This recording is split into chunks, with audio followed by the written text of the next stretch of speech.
How's it going, VC? Hope everyone's well, looking after themselves as per usual. Cheers to you all. Before I get started today, I just want to say thanks to everyone who watched my best albums of 1992 video all the way to the end, because that video was 43 minutes long. Now, I try to make my videos as quick as possible. I don't want to drag stuff out for a long time. But truth be told, you can't do a video like that and just skim through it in 10 minutes. So if you watched all the way to the end, I really do appreciate it. Thank you very much. So today, vinyl update. Some of this stuff I picked up just a week or two ago. Some of it I picked up about 2 or 3 months ago. The usual mix of genres and styles. Got to start off with something really brutal, heavy. So let's get straight into it. Belinda Carlisle, Live Your Life, Be Free from 1991. I've loved Belinda Carlisle since I was about 10 or 11 years old. Yeah, she was my first crush back in the day, but I don't just buy music because she's a beautiful woman. I really enjoy her tunes as well. Very much pop rock, obviously. The production on this album is absolutely superb. You can tell this was an artist that had sold a lot of units over the years because the production is incredibly shiny. And this record sounds fantastic. Really enjoyed this album. Listened to it just last night. The title track is great. Yeah, Live Your Life, Be Free. Then there's another single called Do You Feel Like I Feel, which is a brilliant song. Really underrated, I think. You Came Out of Nowhere is really good. You're Nothing Without Me. I Plead Insanity is good. The Black Book, Love Revolution, Loneliness Game. Yeah, fantastic album. Just bubblegum pop rock, you know. Really good stuff. Yeah, grabbed this at a record fair a few months ago and was really happy to pick it up. It's in great condition, apart from this sort of mark up here on the top of the sleeve. If you like her 2 albums previous to this, Heaven on Earth and Runaway Horses, you'll like this one. Great stuff. When I want something really simple and easy to listen to, always grab for something like Belinda Carlisle. That's Live Your Life, Be Free from 1991. And at the same fair, I managed to grab her follow-up album. This is Real from 1993. Quite nice to grab an original press from 1993 because, as we all know, records from 92 onwards, they start to come hard to come by. Yeah, this is good. It's not as good as the ones that have come before, though, I have to say. It's a much more mature sounding album and much more serious sounding. Still produced well, but that really shiny bubblegum pop rock sheen isn't quite there. It's a little bit more stripped back. And it's an okay album. Like I say, it's not as good as the ones that came before it. But there's good stuff in it, like Big Scary Animal. That was a single. Where Love Hides is really good. One With You I really enjoy. Wrap Your Arms is a good song. Here Comes My Baby is another good song. Yeah, a good album, but not as good as the others that I have to say. A bit more of a serious affair, but yeah, I still enjoy it. It's still pretty good, but yeah, not as good as the other stuff, has to be said. That's Belinda Carlisle's Real from 1993. A nice original pressing. Up next is Living Colour and their debut Vivid from 1988. If you look up here, we've got the original Andy's Records sticker still on the jacket. It's £8.49. I picked this up on CD about a year or two ago, and the 2 albums that came after it. Happy to find this. Don't see it very often. However, I won't lie, I listened to it last night. It's not quite as good as I remember it being. I mean, the first track, Cult of Personality, is absolutely superb. The guitar riffing is great. But the rest of the album is kind of hit or miss. You know, it's a bit of a disjointed affair, to be honest. I mean, Funny Vibe I really like, and What's Your Colour, the theme song, that's good as well. But the whole album is kind of all over the place, you know. They're chucking all the ideas into the pot, and it doesn't all really sit together that well. Certainly not a bad album, any stretch of imagination, but just not as good as I remember it being. As far as the musicianship is concerned, it's absolutely fantastic. Vernon Reid on the guitar, a very underrated guitar player. The guy really knows how to play. Corey Glover on the vocals, great vocals, and the bass and drum, the rhythm section does a really good job holding it all together well. You get some like sort of funk riff in here with the guitar and then the slap bass behind it, which sounds really nice in places. So the instrumentation is superb, good vocals, but the songs are just a bit of a mismatch, and it doesn't flow quite as nicely as I would have liked.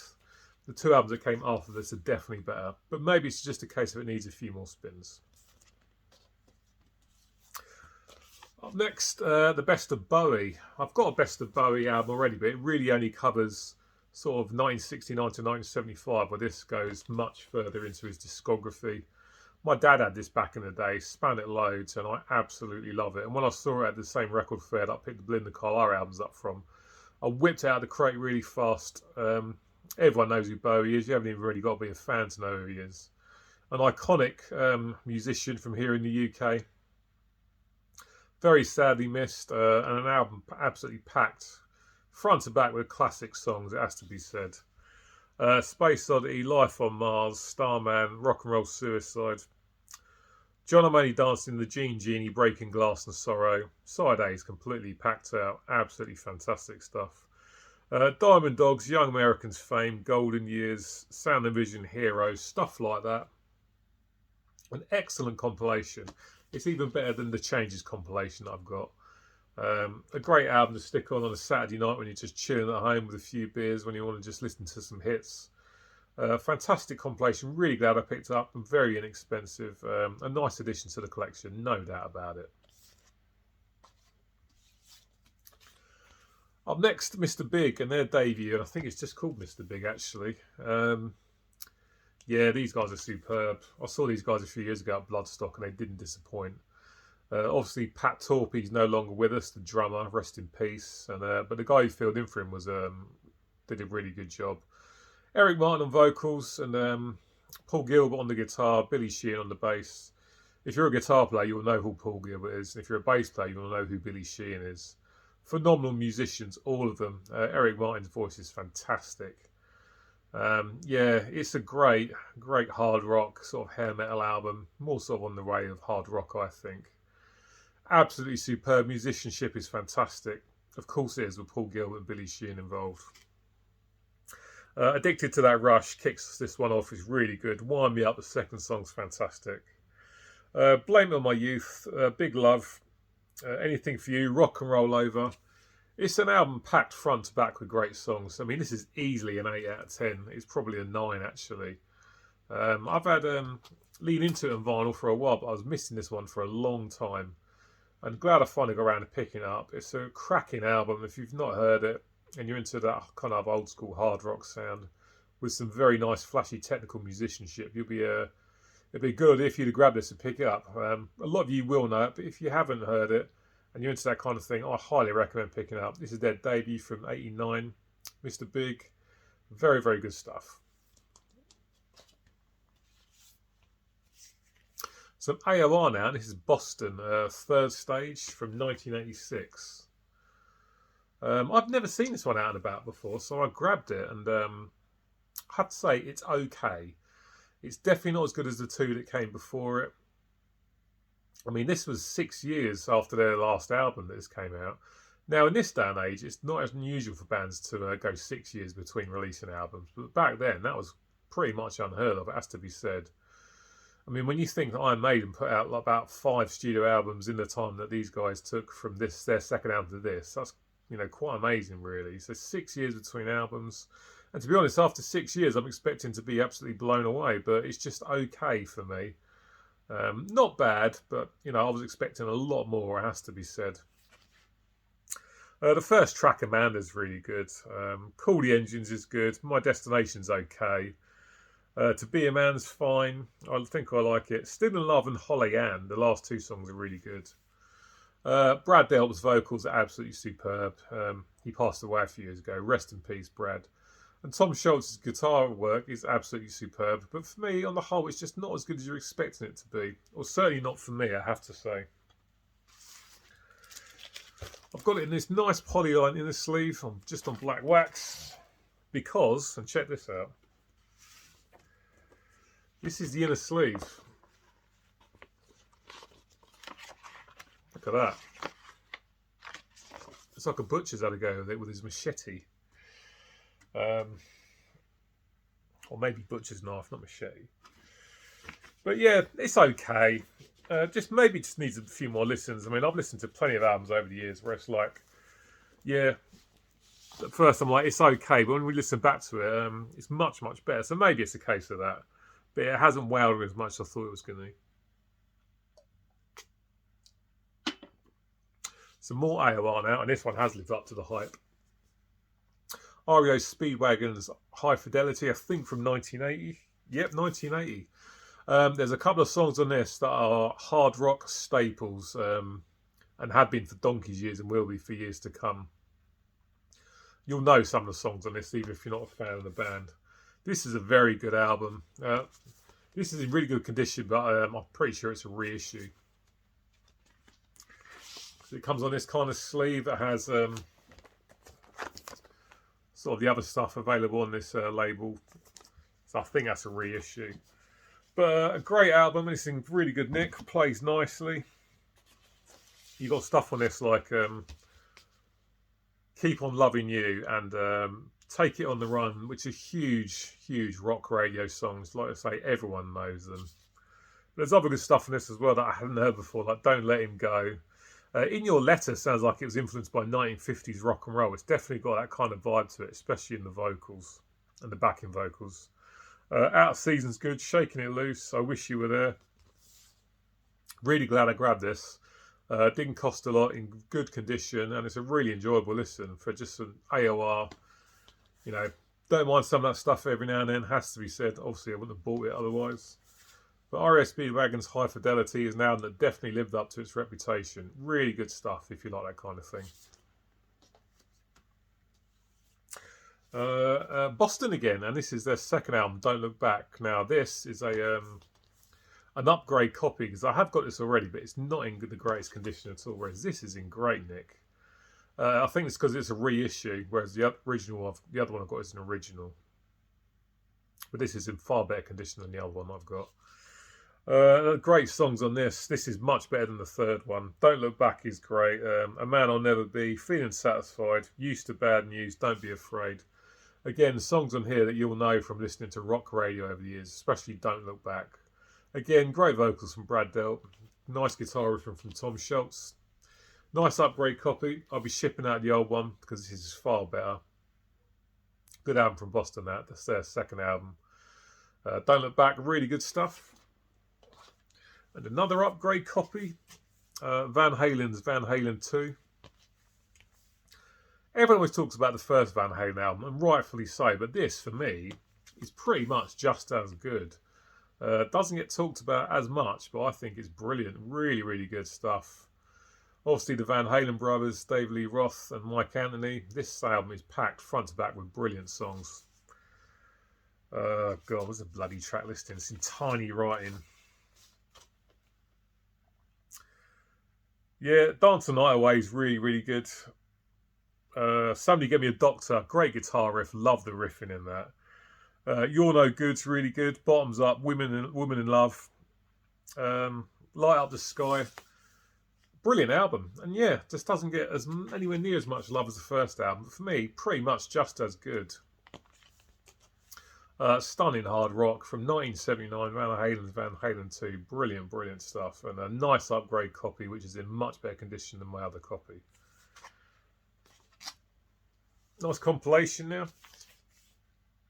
This is Motorhead, and this is the best of, which came out in about 1986, I think. Yeah, 86. Called No Remorse. I've had this on CD since about 1995. Track listing superb. Brilliant stuff. Everyone knows these guys. Rest in peace, Lemmy. Absolute legend. And rest in peace to Phil Taylor as well. I mean, he passed away about 6 years ago, just the other day. And obviously we lost Fast Eddie Clark not long ago. And Wurzel's passed away as well, of course. There's only really Phil Campbell left from the Motorhead lineups over the years. And Rob Robertson as well played on Another Perfect Day. Great album, wicked compilation, loads of good stuff here. Obviously, Ace of Spades, everyone knows that. But Jailbait's brilliant. Stay Clean, Too Late, Killed by Death. Overkill, Please Don't Touch. I really enjoy that. Stone Dead Forever.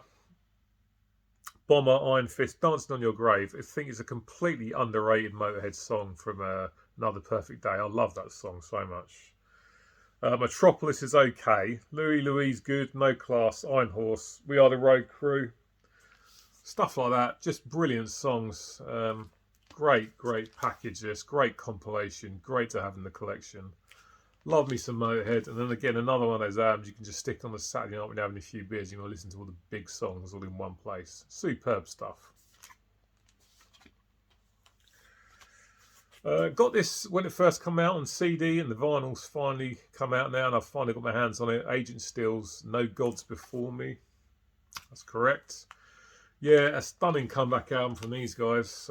John Cyrus is back in the band. This is brilliant speed metal. I love this album. Whether you'll enjoy it or not is whether you can be down with John Cyrus's vocals, because they're an acquired taste. They're incredibly high. But I love it. No Other Gods Before Me, great track. Trespassers is really good. Veterans of Disaster, The Incident, Outer Space Connection. My only criticism of this album is not for the music itself, but this is another one of those really annoying 2 LP sets. There's 2 songs on each side, so you're constantly getting up and flipping the record over. I just don't understand all this 2 LP set stuff. I mean, we've been buying albums for years on 1 LP where it all sounds absolutely fine. I honestly don't hear much massive sort of huge improvement in the sound on these 2 LP sets, I've got to say. I mean, maybe if I had like a £6,000 turntable and speakers that cost about £2,000, then I might hear some difference, but I just don't sort of notice the difference, and it's just bloody annoying as well. Having to constantly get up and flip the album over constantly after 2 songs.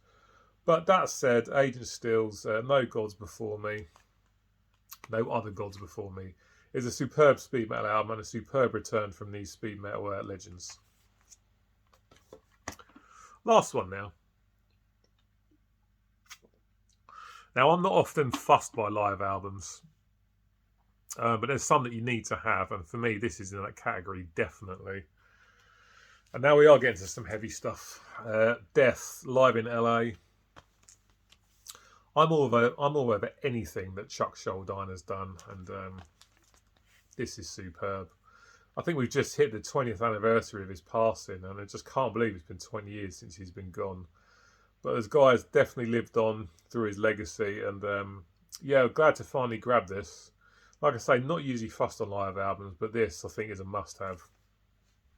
Track listing superb. Philosopher, Spirit Crusher, Trapped in a Corner. First 3 are awesome. Scavenger of Human Sorrow, Crystal Mountain, Flesh in the Power Holds, etc, etc, etc. Pull the Plug, Symbolic. Brilliant stuff. The performances of the band on this is absolutely superb. I think this is on the Sound of Perseverance tour, so it would have been Richard Christie on the drums. Does an absolutely fantastic job. Obviously Chuck. And I can't remember the name of the guitar player. Or the bass player. Bass player Scott Clendenin, I think. I think he's also passed away. And I cannot remember the name of the guitar player. But a superb live album. Yeah, I don't care for them often, but this one is really, really good. Glad to finally grab this. Picked it up just a couple of weeks ago, given it a couple of spins, and absolutely loving it. Superb live album from Death. Death live in LA, essential live stuff, has to be said. Right, guys, that is it for today. Many thanks for watching to the end. Get in touch, like, comment, subscribe, all that good stuff. Let me know what you think about these pickups. If you like the video, please hit the like button. And if you're not subbed to the channel, please do subscribe. It'd be very much appreciated. I'll be back next week with Cinderella album ranking video. That's not going to be a big video because I've only got 4 albums, but 4 superb albums, it has to be said. So I'll be back with that next weekend. Until then, look after yourselves, take care, and I'll catch you all soon. See you later.